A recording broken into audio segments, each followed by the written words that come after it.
إن الحمد لله نحمده ونستعينه ونستغفره ونعوذ بالله من شرور أنفسنا ومن سيئات أعمالنا من يهده الله فلا مضل له ومن يضلل فلن تجد له وليا مرشدا أشهد أن لا إله إلا الله وحده لا شريك له وأشهد أن محمدا عبده ورسوله اللهم صل وسلم على نبينا محمد وعلى آله وأصحابه ومن تبعهم بإحسان إلى يوم الدين.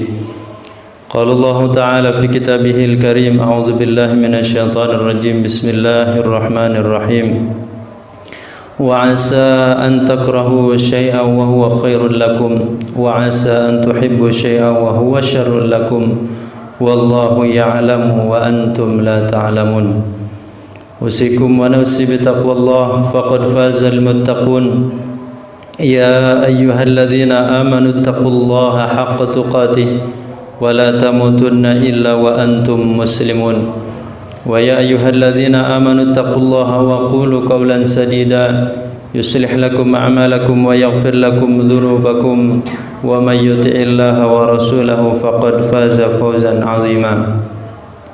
Masyaallah muslimin jamaah sedang Jumat yang dirahmati Allah Subhanahu wa taala. Kembali kita panjatkan puji dan syukur kita kehadirat Allah Subhanahu wa taala atas limpahan rahmat dan nikmat-Nya kepada kita yang begitu banyak. Mudah-mudahan dengan banyaknya rahmat dan nikmat Allah Subhanahu wa taala kita senantiasa mendekatkan diri kepadanya, senantiasa taat dan tunduk kepadanya.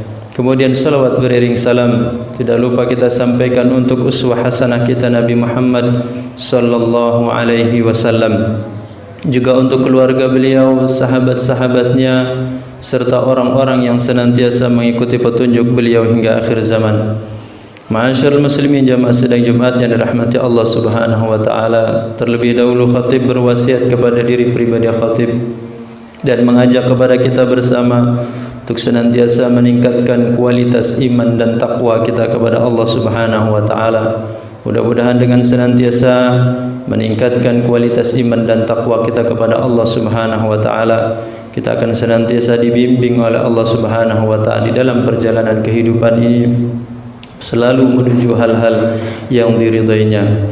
Kaum muslimin jamaah sidang Jumat yang dirahmati Allah Subhanahu wa taala, di dalam surat Ali Imran ayat yang ke-140 Allah Subhanahu wa taala memberitahukan kepada kita tentang sunnahnya. Kata Allah Subhanahu wa taala, wa tilkal ayyamu nudawiluha bainan nas, dan demikianlah kami pergilirkan hari-hari itu di antara manusia.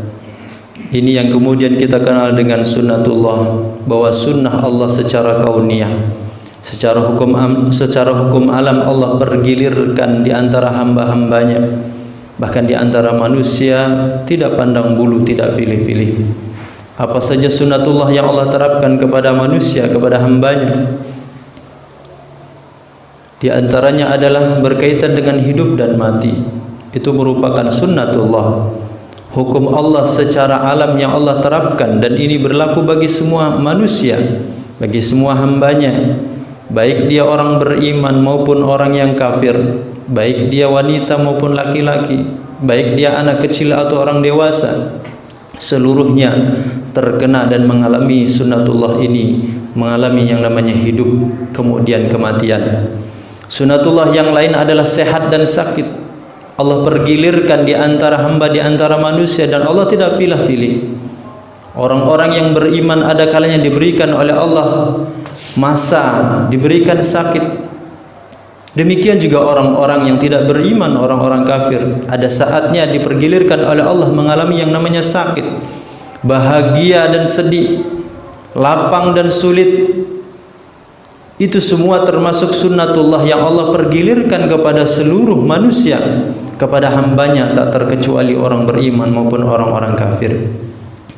Kaum muslimin jamaah sidang Jumat yang dirahmati Allah Subhanahu wa taala, ketika sunnatullah ini Allah perlakukan kepada seluruh manusia, maka pilihan kita sebagai orang-orang yang beriman adalah mengedepankan husnudzon, prasangka baik kepada Allah Subhanahu wa taala, berfikir positif kepada Allah Subhanahu wa taala, bahwa apapun yang Allah tetapkan, apapun yang Allah pergilirkan kepada manusia, khususnya kepada orang-orang yang beriman, seluruhnya adalah merupakan satu kebaikan, seluruhnya adalah mengandung hikmah yang baik bagi hamba-hambanya yang beriman.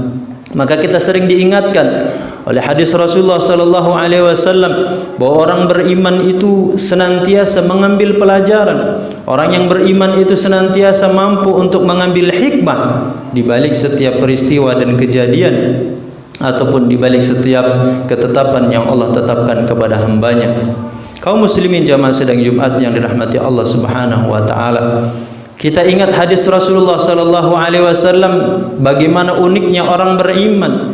Di dalam sebuah hadis sahih diriwayatkan oleh Imam Muslim dari sahabat Suhaib bin Sinan Ar-Rumi, Rasulullah sallallahu alaihi wasallam pernah bersabda, "Ajaban li amril mu'min, inna amrahu kullahu lahu khair, wa laysa dzalika li ahadin illa lil mu'min.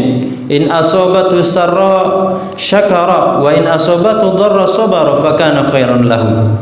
Kata Rasulullah sallallahu alaihi wasallam, sungguh menakjubkan, sungguh mengagumkan perkaranya orang-orang yang beriman, dan itu tidak dimiliki, tidak akan didapatkan kecuali oleh orang-orang yang beriman. Ketika diberikan oleh Allah Subhanahu wa taala kebaikan, maka dia bersyukur kepada Allah Subhanahu wa taala, maka itu baik baginya. Dan ketika diberikan kesulitan dan kesusahan, maka dia bersabar dan itu adalah baik baginya. Kaum muslimin jamaah sidang Jumat yang dirahmati Allah Subhanahu wa taala, hari ini kita merasakan diuji oleh Allah Subhanahu wa taala. Allah pergilirkan kepada kita berupa ujian adanya wabah corona. Maka terbaik sikap orang beriman berdasarkan hadis Rasulullah tadi adalah bagaimana mengedepankan husnudzan kepada Allah, kemudian pandai mengambil hikmah dan pelajaran di balik peristiwa itu. Tentu kalaulah sunnatullah, hukum alam yang Allah terapkan kepada seluruh manusia itu, manusia boleh memilih, manusia boleh memilah-milih, tentu seluruh manusia pasti akan memilih pilihan yang baik-baik. Kalaulah harus memilih antara hidup dan mati, pasti manusia akan memilih kehidupan. Kalaulah manusia boleh bisa memilih antara sakit dan sehat, pasti manusia semua akan memilih sehat. Kalaulah manusia boleh memilih antara sulit dan mudah, pasti manusia akan memilih seluruhnya yang mudah. Tetapi ternyata terkadang keinginan kita, harapan kita itu berbeda dengan ketetapan dan ketentuan Allah Subhanahu wa taala.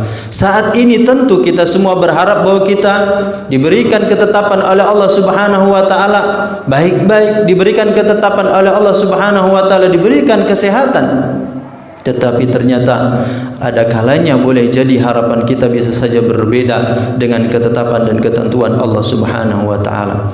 Kaum muslimin jamaah sidang Jumat yang dirahmati Allah Subhanahu wa taala, maka satu pelajaran luar biasa kita dapatkan dari seorang menteri yang hidup di masanya Khalifah Al-Ma'mun dinasti Abbasiyah yang bernama Abul Abbas Al-Fadl bin Al-Hasan As-Sarakhsi.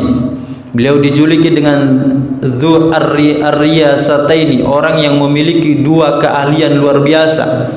Keahlian pertama, beliau adalah orang yang pandai ahli di bidang tata negara, orang yang pandai di dalam persoalan keilmuan, tetapi juga beliau adalah orang yang pandai di dalam masalah kemiliteran.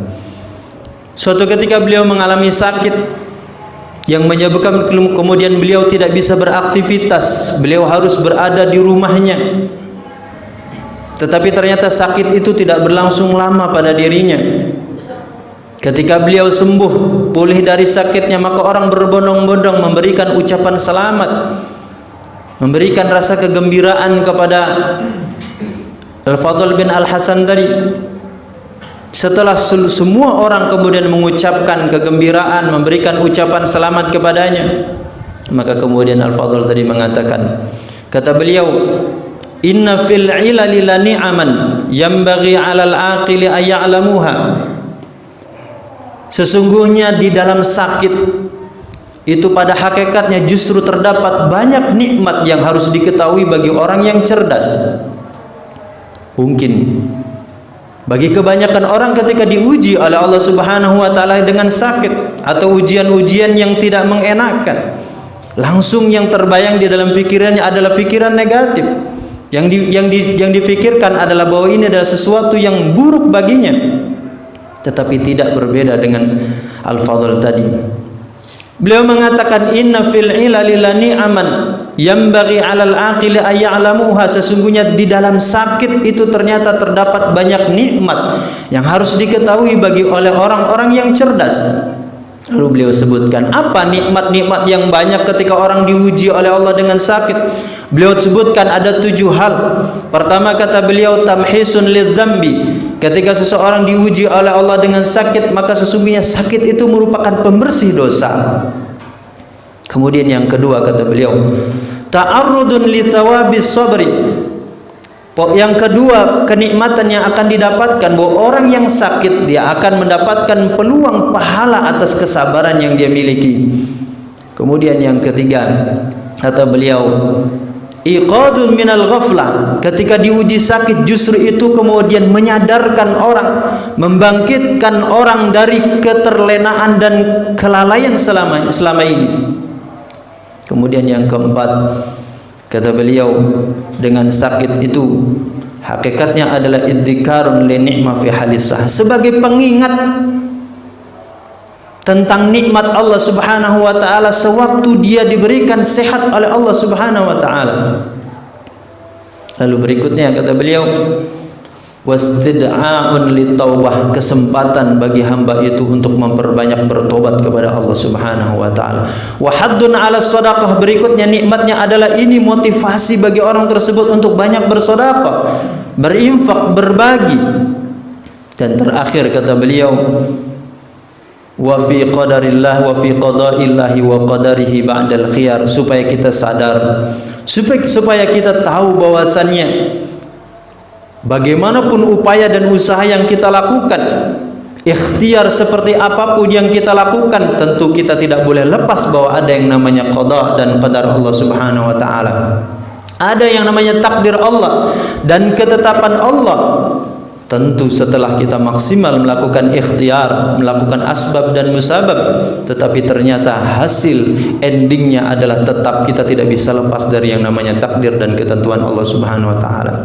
Maka kaum muslimin jamaah sidang Jumatnya dirahmati Allah Subhanahu wa taala, kita mengajak melalui mimbar ini sebagai orang-orang yang beriman di balik ujian dan musibah wabah ini, mari kita selalu mengedepankan husnudzan kepada Allah Subhanahu wa taala.